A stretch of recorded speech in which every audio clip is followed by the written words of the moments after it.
Well, my next guest is a Kenyan author, journalist, and a winner of the Kane Prize for African Writing.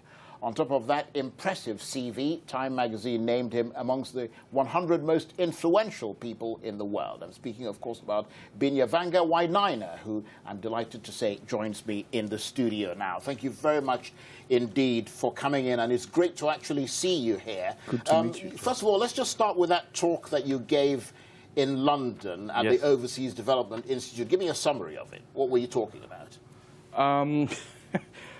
I guess I was invited to give a keynote accompanying a photo exhibition on development or imagery of development, together with somebody from Al Jazeera, somebody from Oxfam, and somebody from one of the other big British And the knob of that talk was essentially that technology was revolutionizing Africa. Is that, or was an essential part of development? Was that right? Okay, my talk, yes, yes. Well, no, it was a little bit about technology being at the forefront of it, but I think what I try to walk through is my extreme difficulty. I'm a child of the IMF, you know, and saw the paint dry. But I'm also a child of a certain kind of Kenya, which had agricultural extension offices spread all over the country, a huge transformation in the production of farming, and the collapse of all of that with IMF conditionalities. And then on top of that collapse, the arrival of the pity industry, say the Oxfams and the Save the Children, to say, we are like a black hole, and so please, we are the ones now coming to save you. This is why I've written about this quite a lot and said the utter uselessness of these sorts of campaigns that imagine nothing exists except their pity.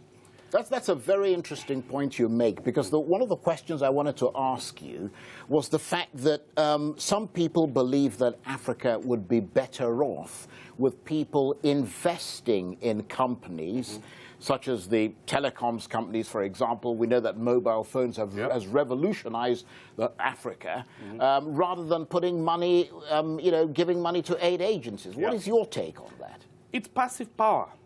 It's a very simple, narrow narrative that started with, the arrival of the missionary with a gun following, and this darkness which has to be brought to light by people bringing settlers, taking it over, naming it in their terms. It's still the same narrative, that so long as you can create the imagery of patheticness, you can continue to control the narrative, the business, the possibilities, and maintain also your sense of power. So that particular thing hasn't changed, but we are now living in a time where the continent actually just decided to stand up and take off, for better or for worse. But it's not static. There's a lot going on. And how much has that inspired your writing? I mean, the writing of some of your works include "One Day I Will Write About This Place."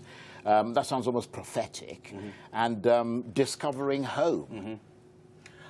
Well, in those particular things, I try to examine the coming of age of myself, not so much as so people know me, but in a certain sense of what that journey was for those people who kind of came of age, saw things collapse, moved to South Africa, find a sense of yourself, return, make things happen. So I wanted to enable I'm 44, my generation a certain journey. And I guess the book ends at a time at which now we are now preparing ourselves, because there's a change in power. There's a change in, it's time to get responsible now. It's not your parents who are going to do it. We're going to fix the conflict. It's us, So it ends I had a phone call with my dad during the post-election violence in Kenya when I was like, what are you going to do? What are you going to do about it? And he was back home in Nakuru where, the spears were coming. I like and he's like, spears, I'm not going anywhere.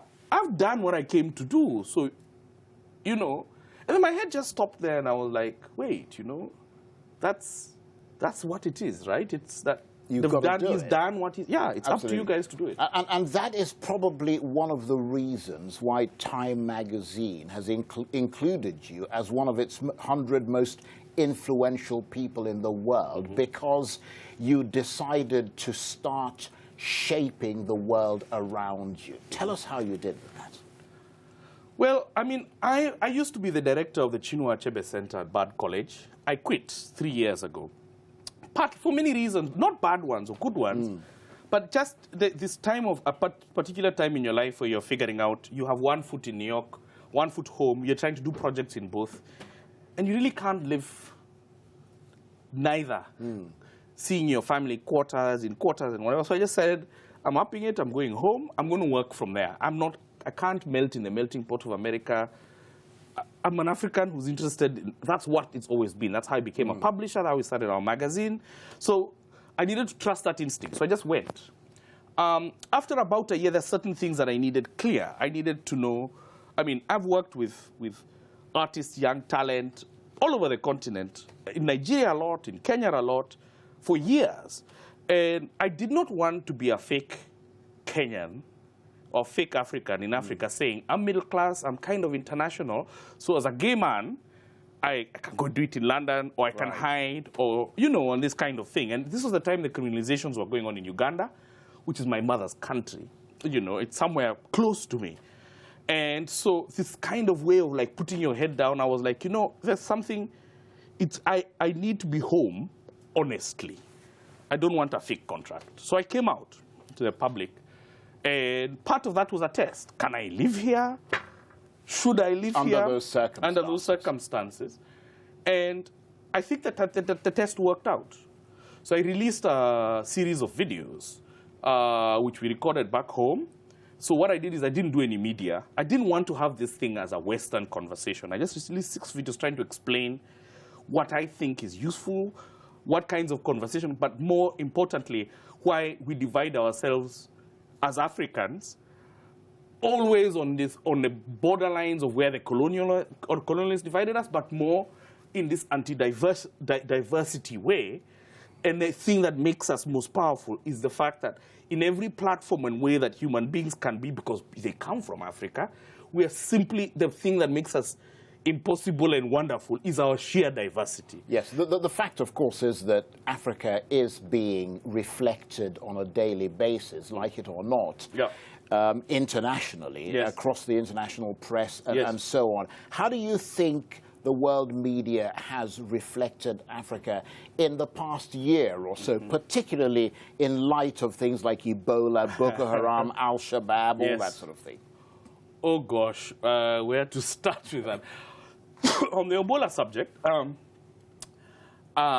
it's epic. I mean, like, the degree to which perceptions are crazy. I went to Nigeria in the middle of the Ebola crisis.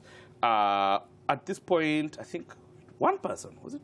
One person. Yeah, at the time, several, somebody like 3 or 4. Well, somebody had come and brought it, you know. But this was after so all you're of this. A bold By man. this time, it was fine. I mean, going to Nigeria was fine. Getting back home was fine. There were the basic precautions that were being taken. It was sensible.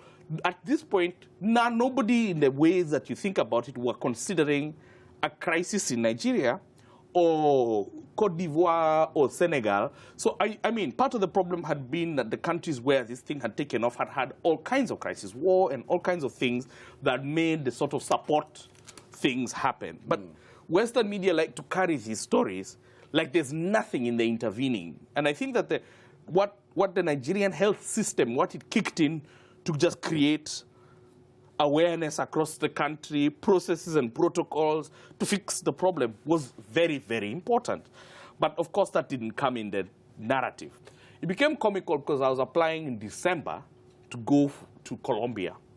And they were like, oh, you have to get a new passport because you have a Nigeria stamp and you've been to an Ebola country.